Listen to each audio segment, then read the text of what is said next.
Proof. Why would race have anything to do with it? Put your mind to what you want to do and go for that.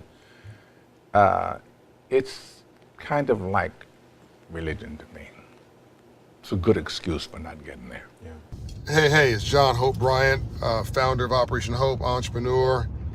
For the purpose of this video, commenting on this whole Morgan Freeman situation and whether racism trumps wealth creation, or whether you can have wealth creation in spite of racism, and how folks have held black folks back was sort of the backstory. But for the purpose of that, I'll just say I'm an entrepreneur and I built 40 plus companies, so people know that I know what I'm talking about on the building side. One of my companies owns the largest ownership of single-family rental homes in America by a person of color, Promise Homes Company, and then built, Operation Hope, etc.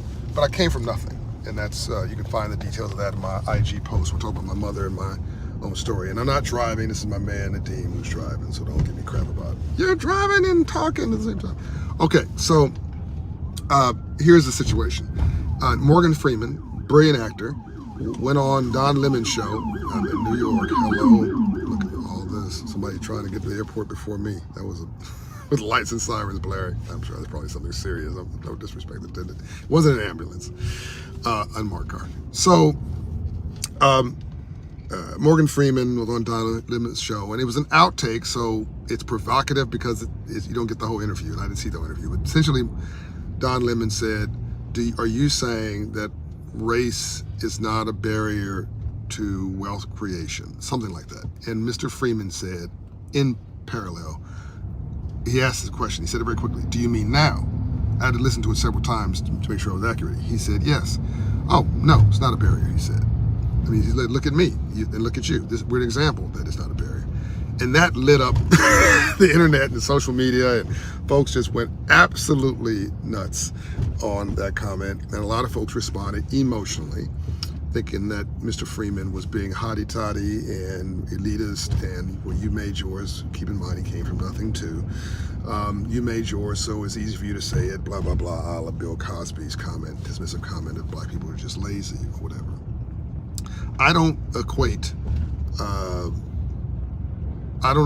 what Morgan Freeman said to the Bill Cosby crisis of a decade or more ago, where he inferred that the problem with poor people is they just need to, work harder, which I don't agree with. There are structural issues, right? I think Mr. Freeman was saying, if you're talking about slavery, yes, absolutely, of course, a barrier. We were literally property and literally not valued as human beings, and all that you've heard me talk about before, so I won't bother saying that again now. If you're talking about, 200 years ago, 100 years ago, 50 years ago, I think he was saying, yes, I'm paraphrasing what I think he meant. But you're talking about today, where you've got the internet, and you've got computerization, and you've got analytics and data being driven by computers of approvals, a la credit scores. I know a lot about this. I know a lot about credit score models. And it's essentially, do you pay your bills or not? Do you? I mean, what's your debt levels? What's your credit card levels? I've had a 300 credit score, so don't even say that I'm elitist on this point. I've had a 400 credit score. I've had a 500 credit score. I've had a 600. Now it's 800. All right. But I work really hard at it, right? And no one tells me no now. I mean, I didn't own more than a couple properties in 2017. Now I own over 700. Worth a couple $100 million in real estate. No government handouts, no hookups, just understanding the system, mastering financial literacy. I have a Hope financial coach, by the way. They check my credit every 3 months. There's always something wrong with it. There's always an error. But anyway, my point is that I've got a little bit off message here, so please forgive me. I haven't had lunch. If you're saying today, with the internet and access to capital initiatives and anti-discrimination laws, and on the positive side, computerization, analytics, again, credit scores don't lie. If you have a credit score of 800, the computer's going to say yes. Again, my mother's not black, she's green, right? My mother can get a yes for whatever she wants, and basically so can I.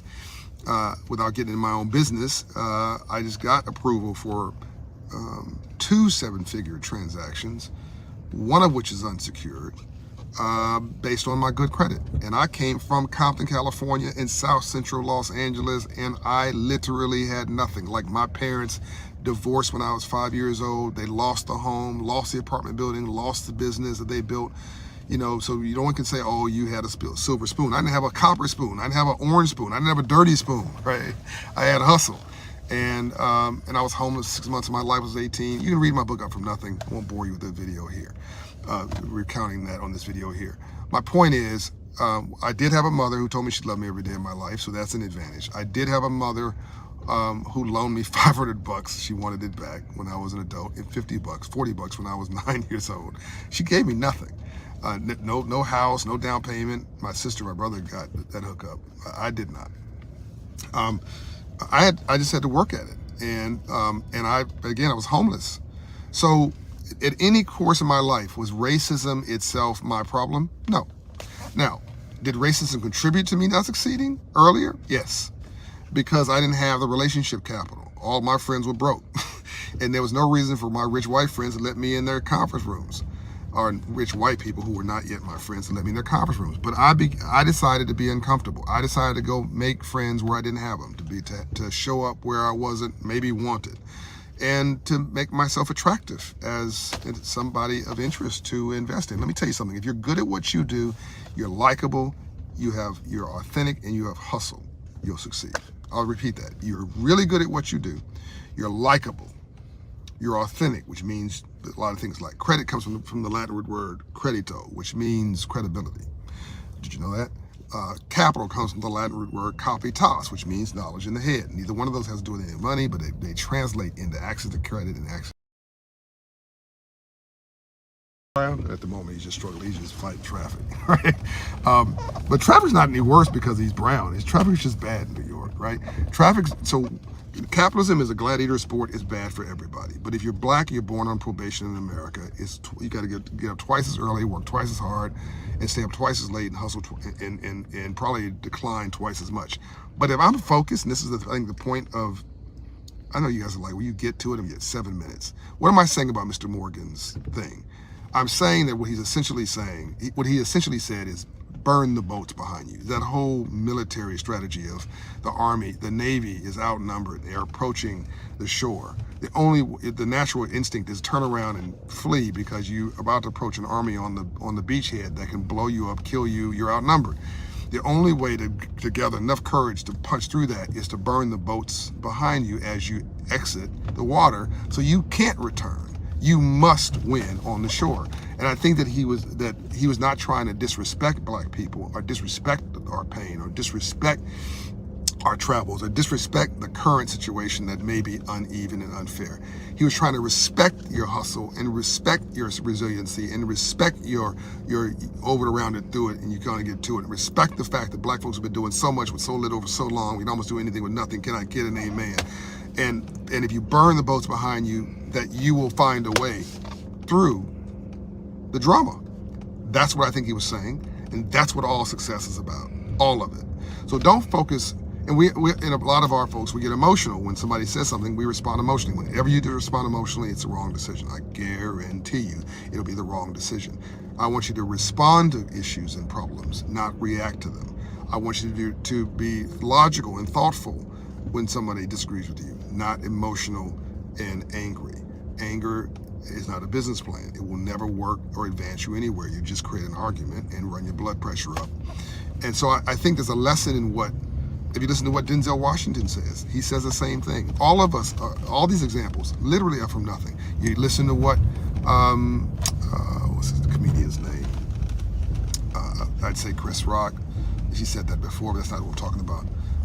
What's the short? This is the short comedian. I hate saying it. It sounds disrespectful. The short black comedian. You guys know what I'm talking about. I haven't had lunch or dinner, so it's not my fault. You know what I'm talking about. Stop laughing. You know what I'm talking about. He's brilliant. It'll hit me as soon as I finish the video. He says the same thing. Everybody, whether it's the arts, whether it's professional sports,